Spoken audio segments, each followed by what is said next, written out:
let's try and simplify this as always here first on the news today at 9. Why has the Prime Minister been summoned as an accused? Remember, former Prime Minister Manmohan Singh took over the coal ministry for that crucial period between 2006 and 9. This was after Shibu Soren was removed from his cabinet. Those were the 3 years, and those were the years when most of these allocations were made. Section 120B is criminal conspiracy. He is alleged to have conspired with the private companies as well as officials in this particular allotment. Section 409 is criminal breach of trust by a public servant, by a merchant, banker or agent. Section 131C, public servant dishonestly misappropriating property entrusted to him or allowing another person to do so. And of course, there is another one, section 131D3, public servant obtaining any pecuniary advantage for any person without any public interest. Has Dr. Singh got any pecuniary advantage? What is the nature of his crime? Will the coal scam remain a dark spot in Dr. Singh's legacy? Will the coal scam remain a dark spot in Dr. Singh's legacy? That's the question. It's a complex issue. Joining me now are people who've tracked this story for several years and therefore should have a better idea than I would. Prashant Bhushan, advocate at the Supreme Court, who's taken this up at the court level and therefore is the one person who has been calling for Dr. Singh to be summoned before the court. Dushyant Dave, senior advocate, is joining me. I'm also joined here in the studio by Paranjoy Guha Thakurta, senior journalist who's been tracking this case. We'll also be joined by Congress and BJP representatives in a moment. But first to you, Prashant Bhushan. You have been calling for the Prime Minister to be summoned. You have been questioning the Prime Minister in the context of the coal scam. But the question that will arise is Dr. Singh a fall guy? Did he get any pecuniary advantage as a public servant that he should be named and accused today? Or was he simply, in a sense, acting under someone else's orders, as some are suggesting? What do you believe is the nature of the crime that Dr. Singh should be made and accused in the case today? Well, Rajdeep, first I should make it clear that I do not believe that Dr. Singh got any pecuniary benefit himself out of this allocation, and that is not even the charge against him. You see, 131D3 of the Prevention of Corruption Act, which deals with criminal misconduct, says that if you give a pecuniary advantage to a third party without any public interest, in this case, a coal block worth several thousand crores was given free to this company Hindalco. The question is whether there was any public interest involved in it, or whether he abused his authority as a public servant to give this largesse to this Hindalco. But specifically in the case of Hindalco, now this has to be evaluated. Specifically in the case of Hindalco, explaining the rationale behind the decision, the Prime Minister's office at the time had said, Mr. Bhushan, they had received a letter by the Odisha state government strongly backed by Hindalco, and therefore the coal ministry was asked to re-examine the case. Now, is Dr. Singh going to be held responsible unless you can prove that there was a malified intention? Yes, you see, this has to be judged from the totality of the circumstances. First fact is that this particular block was meant for the public sector. Yes. And that is why the screening committee decided to reject the application of Hindalco and gave it to some public sector company. Thereafter, on the basis of some letter written by the Odisha Chief Minister and the meeting that Mr. Birla had with the Prime Minister and the Coal Secretary, apparently the Prime Minister instructed the Coal Secretary to give this allocation to Hindalco. The question is whether such allocation in these circumstances... Question is, was it malified? Yes, it could very well be malified. Malified means actuated by extraneous considerations. Now, whether it is actuated by extraneous considerations, he may not have got money out of it. There may be somebody else who may have told him to do it. There may be some other pressure on account of which he did it. But if it was considerations other than public interest, then he would be liable under Section 131D of the Prevention of Corruption Act. Okay, so you're saying that the question, it is still an open question whether Dr. Singh acted against the public interest? That is the critical question that has to be raised at the moment. Sanjay Jha of the Congress is joining me at the moment. Sanjay Jha, are you willing to accept that the Prime Minister now needs to break the endless silence that he has had on this issue?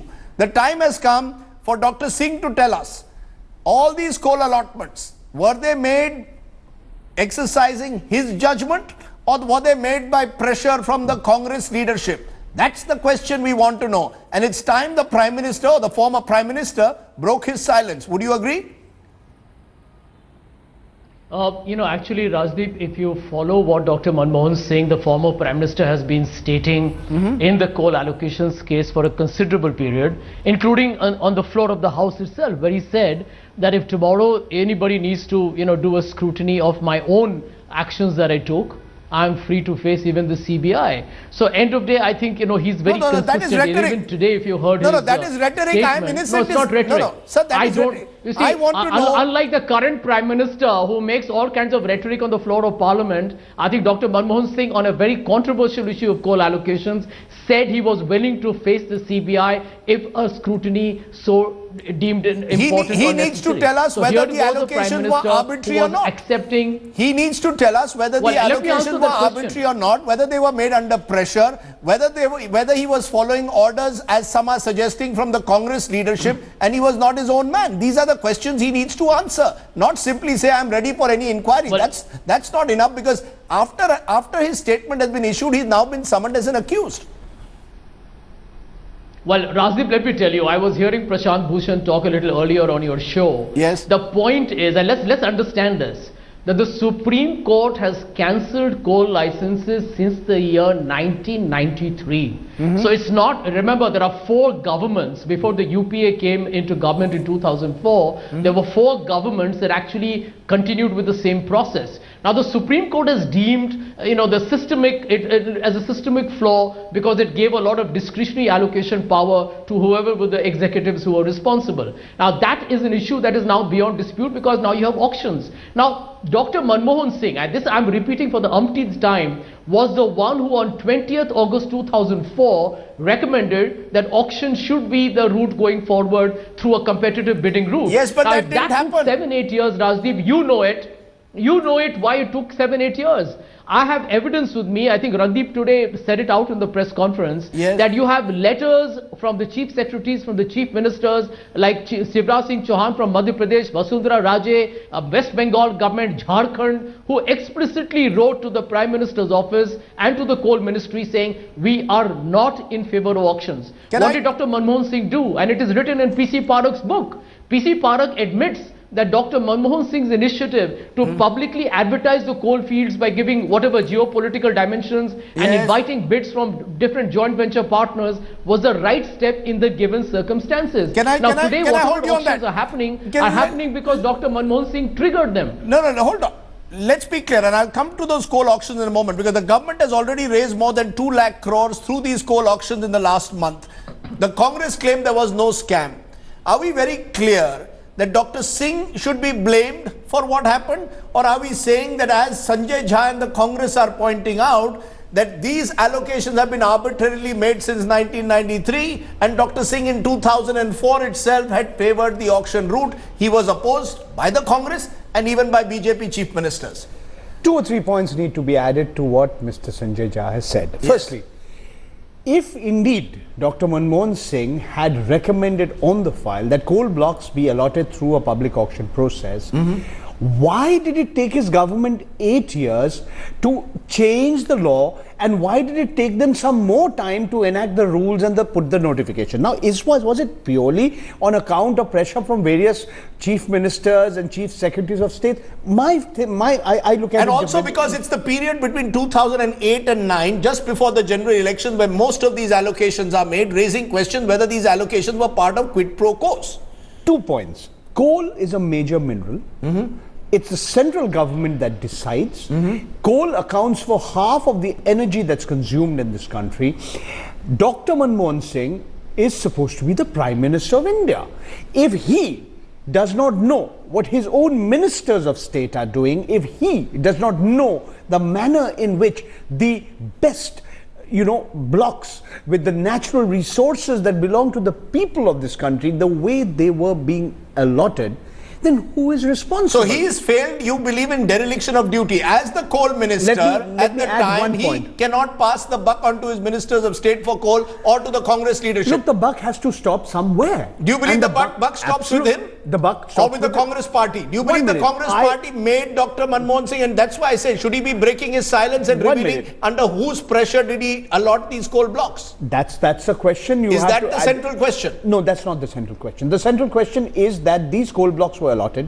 They were allotted in a non-transparent, that is an opaque manner. The allotment of over 200 of these blocks have been cancelled by the Supreme Court, which includes these blocks. The CBI sought to close this case. The court says, no, you have to go on. Remember two or three things.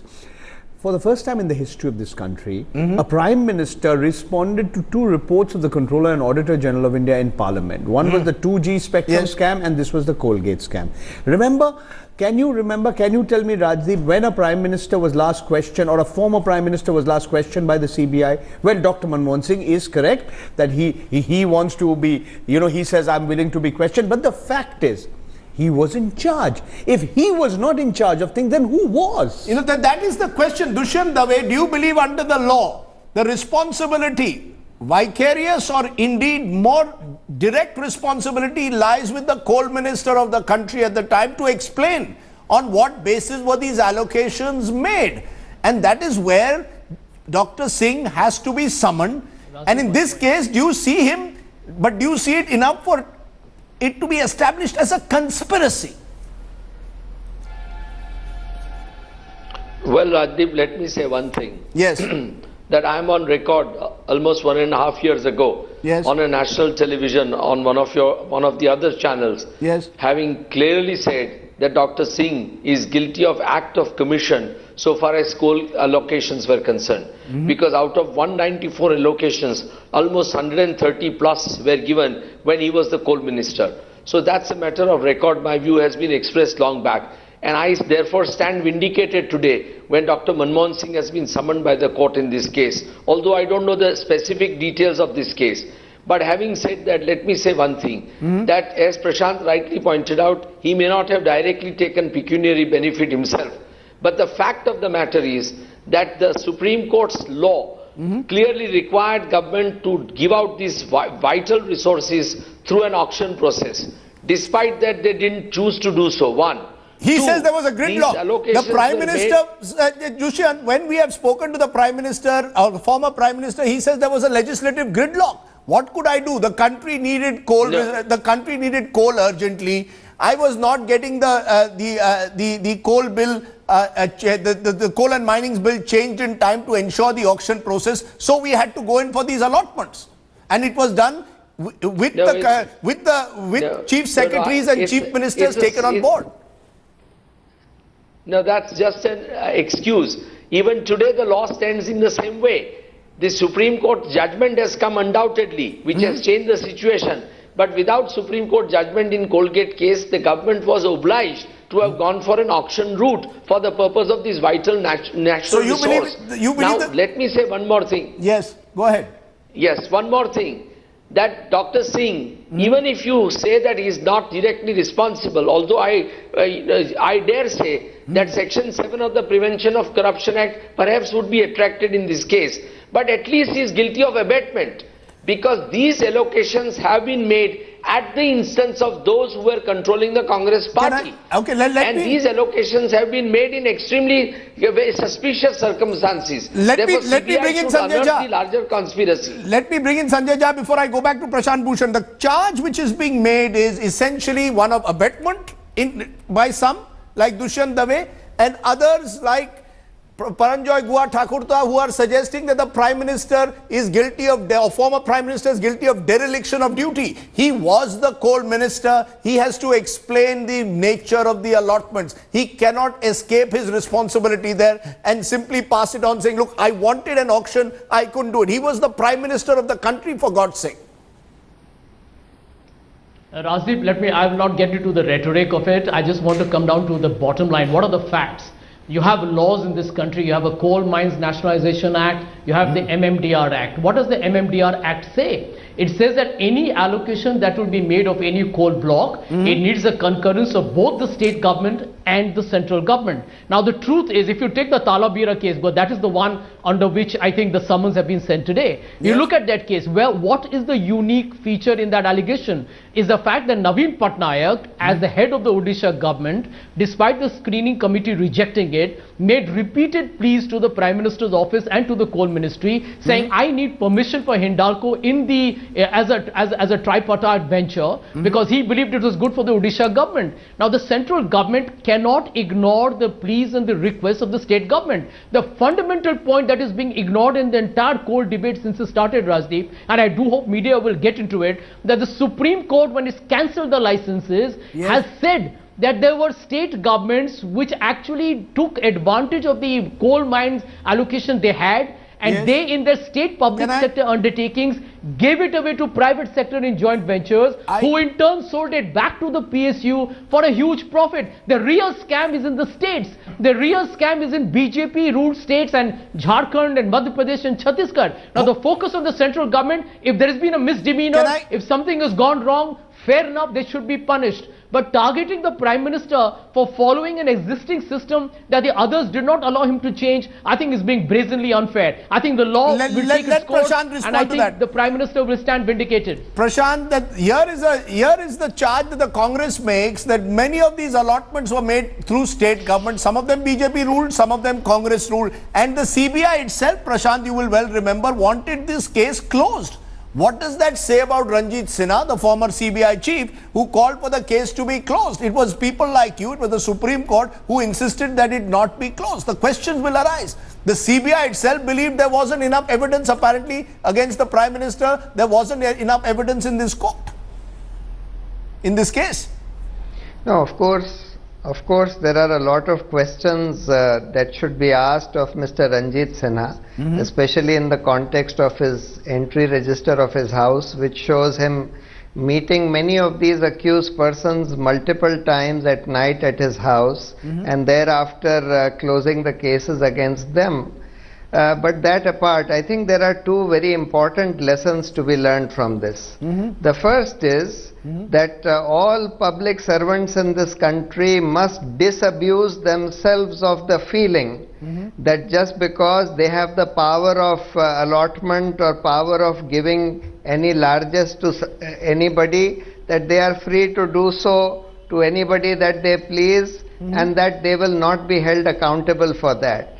The law of the country says that if you give a largesse to somebody without any public interest, arbitrarily or for extraneous considerations, then you are guilty of criminal misconduct for which you could be sent to jail for 7 years. Secondly, it's an important lesson for the whole country and to note that here was a case where the apex judiciary in the country, the Supreme Court, intervened, monitored the investigation, ensured that the CBI investigates all these cases, and even when they file closure reports, there is a special public prosecutor, an independent and robust person appointed to scrutinize them, and then there is a robust special judge appointed to scrutinize them. It is only this arrangement made and crafted by the Supreme Court that has led to such important persons being summoned and charge sheeted in this case. So it's an important lesson for this country, it's an important lesson for the judiciary as to how to make the system more accountable. Let me therefore looking at that accountability question, Paranjoy, the politics of it. The fact is, during Manmohan Singh's tenure, there was the 2G scam. And there he could easily say, look, I didn't know what A. Raja was up to. Or that's what he seemed to suggest in his letters. A hands-off approach. The CWG's questions were raised. There he could say, look, in charge of the organizing committee was Suresh Kalmadi. I didn't know what was happening. But in the coal scam, is the difference the fact that as the coal minister, he was directly responsible for any actions taken by the MOS coal. So to that extent, my original question, the dark spot in Dr. Singh's legacy. Here he cannot pass the buck onto anyone else if corruption is found. I put it there, if corruption is found. You are right. But Rajdeep, even in the other cases, in the 2G case and the CWG case, he is, after all, the Prime Minister of India. He can claim there were compulsions of coalition politics. What were the facts? There were 17 or 18 DMK MPs that supported the UPA. There were 35 Congress MLAs that supported Mr. Karunanidhi's government. We can argue who needed more. Did Mr. Karunanidhi need Dr. Manmohan Singh or more, or vice versa? That's the politics of it. But wait, it's a little more complicated than that. Yes, in the case of coal, he was the cabinet minister in charge. So what Mr. Santosh Bagrodia did, what Mr. Sri Prakash Jaiswal did, what Mr. Dasari Narayan Reddy did, you were their boss. So you and there were no coalition pressures. There were no coalition pressures. These were all Congress MOSs. The Santosh Bagrodias, the Dasari Narayan Raos were all Congress. You know, that's the point that and one more point, Rajdeep. If the whole world, if dozens of journalists and people like you and me, we were reporting about what was happening, how can you claim you did not know what was going on? I mean, you are the Prime Minister, you have far more access, you have access to far more information than anybody else has. You know, that is the question here, because, the fact is, just as you brought out facts, Sanjay Jha, the facts that will be brought out on the other side will be that this was a case where there were no coalition pressures. This was a case where suddenly between the years 2008 and 9, in those 9 months leading up to the general elections, most of the allotments are made. In a few cases, the allotments are made to congressmen or people who are close to the Congress. Therefore, naturally, there will be questions raised about the nature of the allotments. Questions that I'm sorry to say, we still haven't heard from the former Prime Minister speak out on. Will you concede? He needs to end that silence. And you can name these names. We can name these names. There was Mr. Darda, Vijay Darda of Lokmat. He was a member of parliament belonging to the Congress. Rajdeep. 1 minute, Sanjay. Just 1 minute. The names. Vijay Darda, MP from the Congress party. You had Mr. Naveen Jindal. You had people who were all part of the established, part of the ruling establishment. Some of whom, like Jindal, could claim that they at least had some kind of reason to have coal blocks, but in other cases, others were making gutka and CDs there and will be whatnot. questions. The kind of people who are given, even Hindalco can claim at least that they are a company which is in the mining business, but the others cannot. So you give people who are close to the Congress, have no connection with the mining sector, coal blocks, just before a general election, questions will be raised. Question this Prime Minister or former Prime Minister will have to answer at some stage. Well, Rajdeep, let me quickly answer you here. Even if you mention the name of Naveen Jindal of the Congress, please remember the recommendation that a coal mine should be given to him through the central government was sent by a BJP-ruled state government. So, there are, remember, at the end of the day, for a state government having coal mines, they want to benefit by, whatever employment, GDP growth, and the other opportunities that come with the kind of growth. The coal scam involved everyone. Let's be clear. One part of the story. The coal scam involved everyone. It cut across party lines. I'm willing to concede that. But the fact is, Dr. Singh was the chief executive. That's all I'm saying. And therefore, he needs to come clean and tell us exactly what happened. But Rajdeep, just empathize with this situation for a moment. Dr. Manmohan Singh becomes the Prime Minister. He inherits the legacy of almost 11 years of 4 governments practicing a certain way of actually, kind of pricing natural resources. Somebody on your panel, I think it was Dushyant, who said that the Supreme Court has said auctions is the only way to do natural resources pricing. I can tell you that's not correct. The Supreme Court has said there is no mandatory mechanism. It's a government's call, because the governments are not necessarily driven only by revenue maximization. They also have social policy objectives. So that discretion is left with the government. But the bigger point that I want to make here is Dr. Singh tried to bring about transparency and competitive bidding. Now, the question you're asking is, why did it take so long? Well, the truth, Prananjoy, is that, end of day, we were a coalition government and we could not run it with state governments which actually have 95% of resources being non-Congress, not supporting you. Because that it's a federal system that actually results in the allocation of coal mines. And Rajdeep, you cannot